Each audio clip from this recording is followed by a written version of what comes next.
Let's make some soap, y'all. It turned out really great. Welcome back to my channel. Thank you for watching. So we're going to make a cold press process soap or pour soap method. And this is my first time, so I'm a beginner. I'm going to tell you things that I've learned from research that I found, but I'm not guaranteeing the results to be perfect, the process to be perfect. I didn't have all the exact tools that I saw a lot of professionals have, but I got close to them to be able to measure and to do temperature checks. But I think it came out really good for my first time.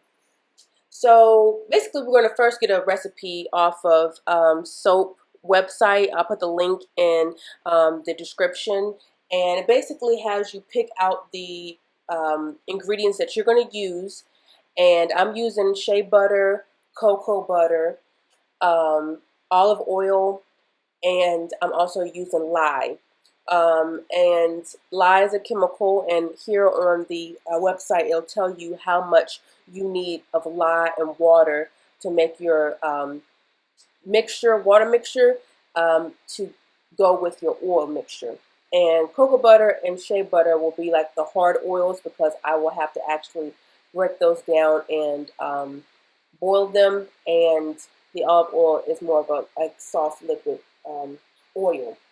Now, see here on the website, you put in the percentage of how much you want certain ingredients to be in there. And then it's really cool because when you calculate it, you hit the calculator button, then it'll tell you how many grams you're going to need in your recipe to actually make that happen. At first, I put in the wrong number. I'm realizing I have way more. I want to put more shea butter in the recipe than I do cocoa butter. And then I want just a little bit amount of olive oil. And of course, it has to equal 100% to make the recipe balance out when you calculate it. And this is a really cool website, soapcalc.net, to use. And as you can see, it gives you the actual recipe by pounds, ounces, and grams. It tells you how much lye you need, how much water you need, and how much of the oils and fats that you need to make an actual soap. Lye is a chemical that can burn your skin, so you're going to want to make sure you have some protection. I've got gloves and I've got some goggles, and I'm going to be wearing long sleeve shirts and something to cover my neck, and pants as well, to make sure if any splashes happen that I don't get burned or have any reactions. Also, to put the lye in, I'm using a container that has the 5 or the 2 symbol at the bottom that shows what type of plastic it is. That's why I was showing the bowl. And because I don't want it to damage the bowl. I've heard that glass is not good, and if you're going to use metal, you should use stainless steel. But I don't have a stainless steel bowl or a stainless steel container.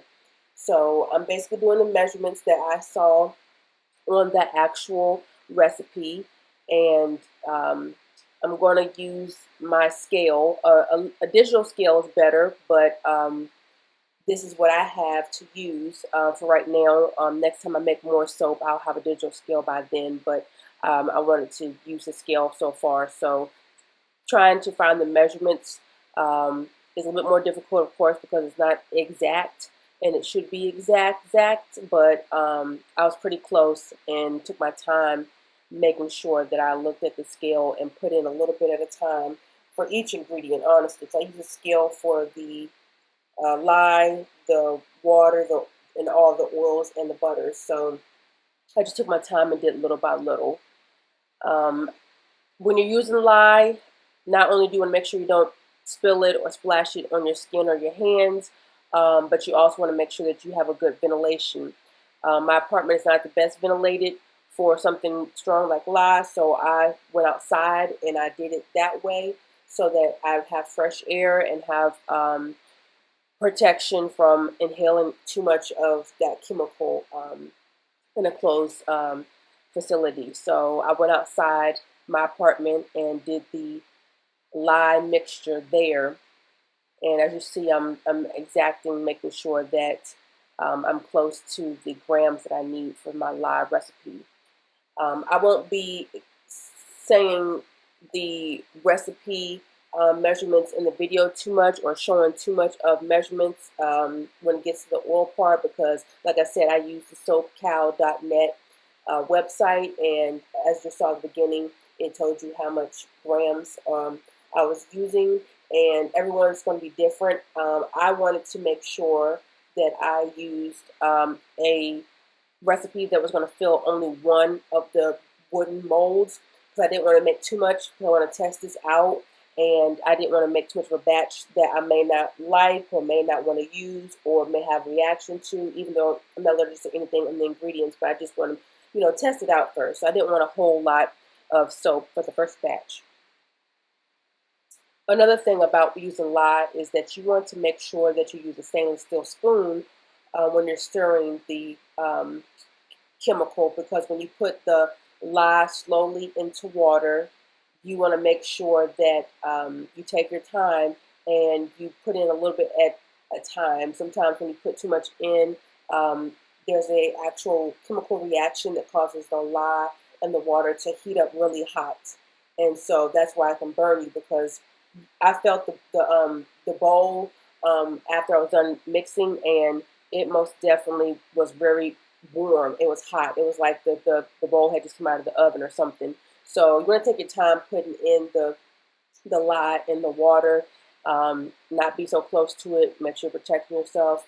And yeah, it was kind of windy. As you can see, my notebook was blowing, but I made sure to keep a steady hand and keep the lye in the water away from my face as the wind blew, and just took my time stirring.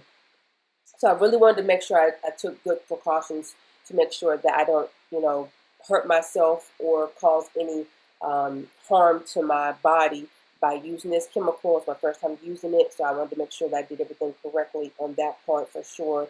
And it turned out good. Everything was okay. Nothing happened, no accidents, no issues. So that was a great thing.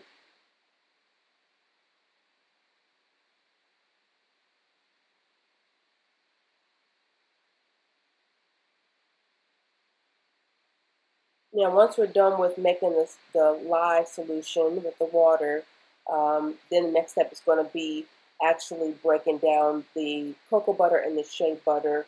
Um, and I'm going to use the same double boiler method to break those down into liquid oil, so that it'll make it easier to mix later on with the lye.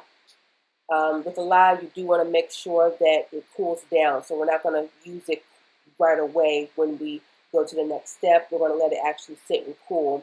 I've read and I watched many different um, videos and read different articles where it was said that when you do actually get to the point of using your lye in your next steps with mixing with the oil, you want to make sure that it is at least below 150 Fahrenheit, but you want to make sure that it's not too hot, because you want to be room temperature. So just think about room temperature, around 65 to 75 Fahrenheit, before you use it to mix with your oils. So now I'm going to the next step with breaking down the cocoa butter chips and the double boiler, and making sure that it is liquefied, and making sure that I have the exact amount of grams of that as well, so that when I do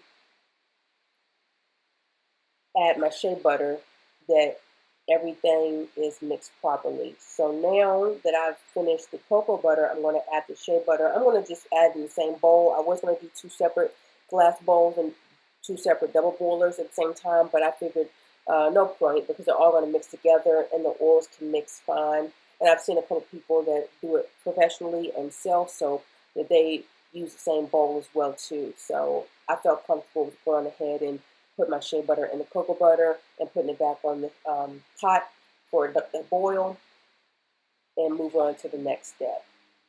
And it did take a while for that shea butter to really took more longer for the cocoa butter, but the shea butter finally boiled down. And now, while I'm waiting for the shea butter to finish, I'm going to go ahead and get the olive oil measurements together and put that in a different glass bowl, because I'm going to put the hard oils that I just boiled, and pour that into the olive oil and mix it up. I didn't go like straight from the heat. I did let it sit down for a few minutes, but I don't think it's a big deal if you have the hot oils mixed with the olive oil. I just didn't want it piping hot, but it was still very warm. I'm just stirring it up just a little bit just to mix up the oils together. I'm still waiting for the lye to cool down. And a food thermometer is very handy as well. Another tool to have when you're making soap, so that you can just test, make sure that the temperature of the oils and the lyes are at the right temperature. Now the oils, they say, is experts say, and soap makers say to go ahead and make sure that's below 150 Fahrenheit as well. So you don't want that to be above melting heat, but you don't want it to be too cool either, because I've heard that if your oil is too cold, that it will cause issues when you're trying to see if your tracing is going to work. So I tested both temperatures, and they both were around 100 Fahrenheit. So I felt good to mix them, because I didn't want them to get too cold and then have issues later on when I use the stick mixer to do this sponification process. I probably said that right. I probably said that wrong. Saponification process. Okay, that sounds a bit better. But I wanted to mix that a little bit with the spoon mixer. That one's just a simple plastic one. But now I'm going to use a stick mixer and start doing the process. Now I'm new to this process, and I looked at so many other videos to understand what does tracing mean, because I'm like, you want to see a little line or a little tracing of the stick mixer when it comes out, and you'll see a little bit of the oils blending together, and you'll see like a little line of the stick mixer come up, and when it forms that formation of the stick mixer and then goes away, that's tracing. So it was really confusing. I still don't really understand how to explain it, but it's better when you see pictures and videos of it. But I was trying to make sure that the oils were blended together first and everything was very creamy, and then kind of start lifting the stick mixer up, and then seeing if I see some kind of a trace of the stick mixer. So it was not as easy to understand or visually see it, but I kept trying to be very careful about how much I was mixing it, trying to make sure I didn't overmix it, didn't undermix it, didn't want to be too thick. So see, that's what I'm trying to do to see if it's a tracing. And it is some of a formation of the mixer, you see, but it doesn't quite go away as fast as I've seen other people. I feel like my my oils and the lye were pretty thick, not super thick, but thicker than I've seen others. But they said that it's okay if that consistency, because if it's thin, the thinner layer usually goes on top of the thicker layer. But all I had was mostly a thicker layer. But I'm happy with the consistency. I'm going to continue to practice that tracing process and making sure the temperatures of my lye and my oil is at the right temperature and consistent and parallel with each other as best as possible. But like I said, I'm really happy with the consistency. It filled up my mold box. And so after 24 hours, that's when I went back to the box, the mold. I left it out, and I also put it in the oven, not to bake or anything like that. I just put it in the oven just so that it would have a dry place to harden. So again, I did not bake this or heat up the oven. I just set it in the oven to sit in a dry place for the moisture to dry up, and then I took it out 24 hours later. So some people I've heard, if they're in a hurry, or if they're like people that sell soap, they actually do put their oven on 107 Fahrenheit, and I think they do it for an hour just to make the process faster to dry out the soap. But I didn't do that. I just set it in there just overnight with the oven off. As you can see, the mold stayed really well, and the soap is hard, but it was a little bit of a work to actually get it out, but it's finally out. I'm really happy with the texture of the soap. I did want to be careful just to touch it just because I'm so sensitive about things, but you don't have to wear gloves if you don't want to. Um, some people do, some people don't, but I just did on one hand just to be cautious. I notice a lot of people that sell soap, they cut the edges off, the thinner layer off. Not quite sure why, I hadn't seen, but I went ahead and did that probably just to make sure you get an even cut, a straight cut, and you don't have anything on the corners. I did use this rigidity cutter that I got in the actual soap making mold kit. But later on in the future, I plan to use a cheese cutter and make a straight slab instead of the ridges, because I have a different idea of how I want my soaps to look like. I have a different design and creative presentation that I want to do. But as of right now, this does really well, and it makes it look pretty cool. I do like the kind of globby look on the top. It makes it look more authentic, natural, and rustic instead of having just a bar soap that's like straight on every corner, every side. So I do love this style. The next step is to actually wait 30 days. Let this sit out on a rack somewhere cool and dry. This will allow the soap to do its cure process, which basically just wanting to make sure that all of the moisture is out of the soap and to make sure that it is truly completely processed. You don't want rancidity to happen, which is basically an incomplete oxidation of the fats and oils when exposed to the air, and can cause the soap to be undesirable for actual use, and bacterial activity can happen. So basically, you just want to make sure that your soap has 4 to 6 weeks. Most people that have make soaps, they said do 30 days. I'm gonna do 30 days to make sure that my soap is completely done before I actually test it on my body. But I'm super excited. This was a really fun process, and I really think this is going to help my skin because there's no ingredients in there that I'm allergic to, and a lot of soothing ingredients that I did use will help my eczema. So I can't wait to tell you guys how this worked out. I guess I'll see you guys in September about that video to let you know how it works.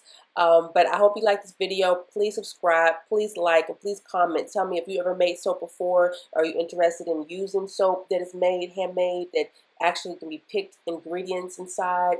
Like, just let me know what you think about this video and what you think about handmade soap. I guess I'll see you guys later, and thanks again for watching. Bye.